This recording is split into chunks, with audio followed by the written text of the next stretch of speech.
Fala aí pessoal, sejam muito bem-vindos a mais uma aula do curso de Programação do Projeto Ampere. Hoje o tema da aula vai ser sobre sintaxe de C. Então a gente vai estudar basicamente a simbologia que é utilizada nessa linguagem. Vamos começar então com as bibliotecas. O que elas são em programação? As bibliotecas elas são constituídas aí de funções prontas e que vão oferecer para a gente alguns recursos adicionais para programar. Elas contêm aí funções de entrada, saída e também de processamento de informações. Aí, as três bibliotecas que a gente vai utilizar mais no curso são a stdio, que ela contém algumas funções básicas de entrada e saída, como por exemplo o printf e o scanf, então ela vai estar presente em todos os códigos. Aí também tem a stdlib, ela vai ser bastante utilizada a partir de quando a gente começar a usar alocação de memória, e também a biblioteca math, que ela contém algumas funções matemáticas prontas, como por exemplo a potenciação, que eu mencionei ali na última aula que ela não estava no pacote básico. E agora, como que a gente faz para incluir uma biblioteca no nosso código? A biblioteca ela tem que ser inclusa no início da página e antes do código começar. A gente tem que escrever da seguinte maneira. O jogo da velha include, abre com o símbolo de menor, coloca o nome da biblioteca, como por exemplo stdio.h, e fecha com o símbolo de maior. Agora que a gente já viu como incluir uma biblioteca, vamos ver o que é a função main. A função main é caracterizada por ser a função principal do nosso programa. Todo programa escrito em C tem que ter uma função chamada main, porque vai ser nela que se inicia a execução do programa. Num programa menor, assim, que não tem tantos detalhes, o código inteiro pode estar ali dentro da função main. Agora, qual que é a cara dessa função main? Como que a gente vai escrever ela? Para declarar a função main, a gente tem que escrever da seguinte maneira. Int espaço main, abre parênteses, dentro do parênteses os argumentos da função, mas caso a gente não queira colocar nenhum, é só escrever void, que significa vazio, fecha o parênteses e abre as chaves. Uma dica aqui de boa prática de programação é abrir essas chaves na mesma linha, logo depois do fim do parênteses. Tem algumas pessoas que pulam a linha para abrir as chaves, mas isso não fica muito legal. Depois disso vem o bloco de código, e para encerrar, return 0 e fecha as chaves. Agora, o que é esse return aqui? Para que ele vai servir e qual é a utilização dele? O return ele vai atuar de modo a encerrar a execução de uma função. E, além disso, ele vai retornar um valor para essa função de chamada. E por que a gente precisa disso?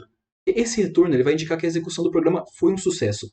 Se a função retornar um valor diferente do que a gente colocou, no caso foi o 0, isso vai indicar uma condição de erro. Por que uma condição de erro?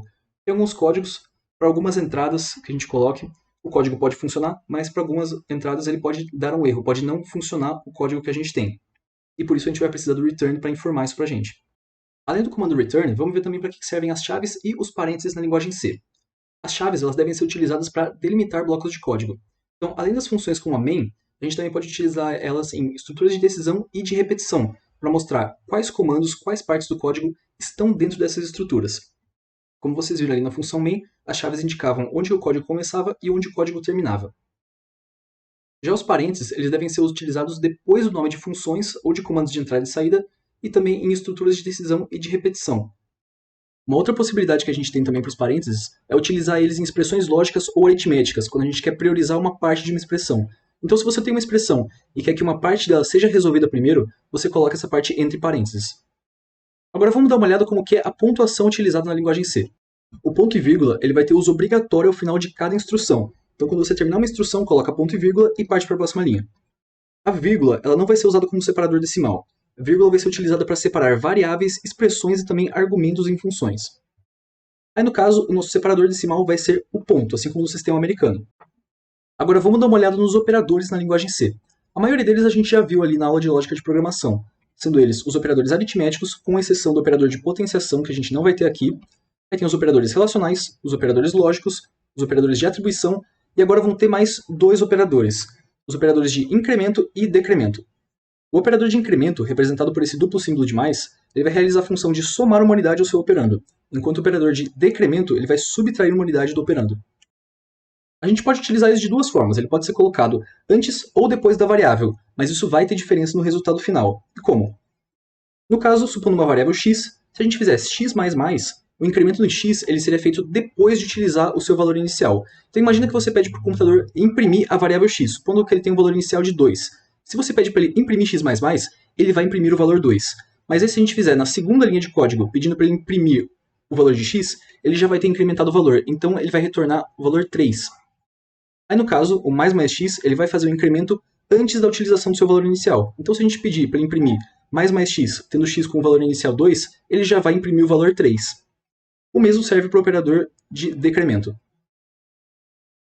Aqui eu trouxe para vocês uma tabela de quais vão ser os operadores que vão ser priorizados pelo computador, começando pelos de maior precedência e terminando pelos de menor precedência. Como eu falei anteriormente, o parênteses vai ser o de maior precedência entre todos. Então, quando tiver uma expressão entre parênteses, ela vai ser resolvida antes de todas as outras. Depois vem o operador lógico de negação, aí depois vem os operadores de incremento e decremento, lembrando daquele detalhe que eu mencionei no slide anterior.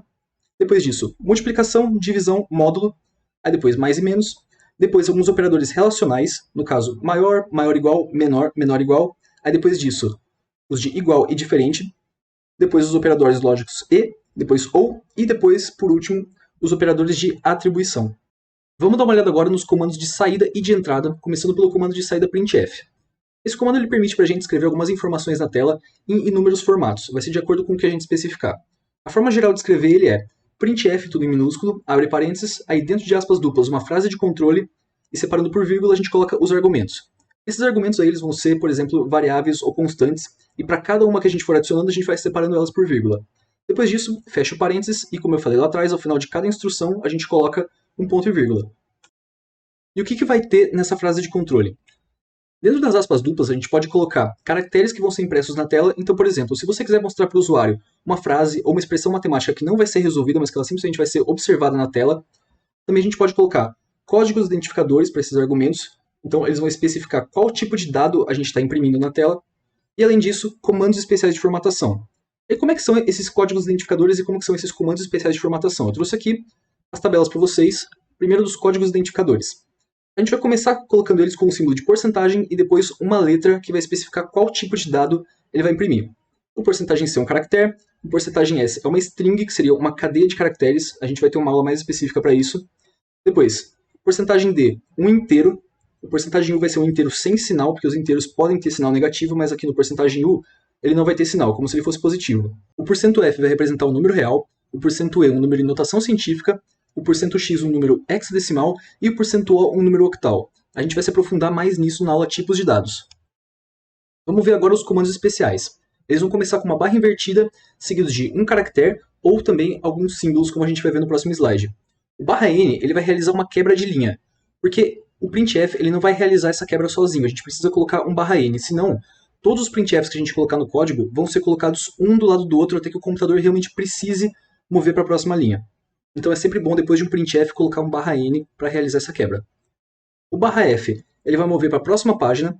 O /b ele vai dar um backspace, então ele vai apagar o caractere que venha antes dele. O /t ele vai realizar uma tabulação, o famoso tab. E o /a ele vai emitir um som, um beep. Aí também a gente tem os comandos para exibir esses caracteres, que geralmente são comandos para a gente. Então, para exibir uma aspa simples ou uma aspa dupla, a gente precisa colocar a barra invertida antes. Para exibir a barra em si, a gente tem que colocar duas barras. E para exibir o caractere de porcentagem, a gente também tem que colocar essa barra invertida. Vamos dar uma olhada agora no comando de entrada scanf. Esse é um comando que permite a gente ler dados em inúmeros formatos a partir do teclado do computador. A forma que a gente tem de escrever ele é scanf, tudo em minúsculo, aí também abre parênteses e dentro de aspas uma frase de controle e depois, separado por vírgula, o argumento com o e comercial à esquerda. Depois disso, fechando parênteses e colocando o ponto e vírgula no final. As diferenças do scanf é que, ao contrário do comando printf, dentro das aspas, a gente só vai poder colocar códigos identificadores. E além disso, todas as variáveis, com exceção de strings, vão precisar estar acompanhadas do operador e-comercial do lado esquerdo. Por quê? O e-comercial ele representa que a gente está lendo o endereço de memória no qual está localizada aquela variável ou aquela constante. E é nesse endereço de memória que fica localizada a informação que a gente quer. E agora a tabela de códigos identificadores para o scanf. A única diferença dela é que o porcento %e também vai representar o número real da mesma forma que o porcento %f. E com isso a gente chega ao fim da aula de hoje, eu espero que ela tenha sido útil para vocês. Não se esqueçam que qualquer dúvida vocês podem deixar pra gente que nós vamos responder para vocês. E até o próximo vídeo.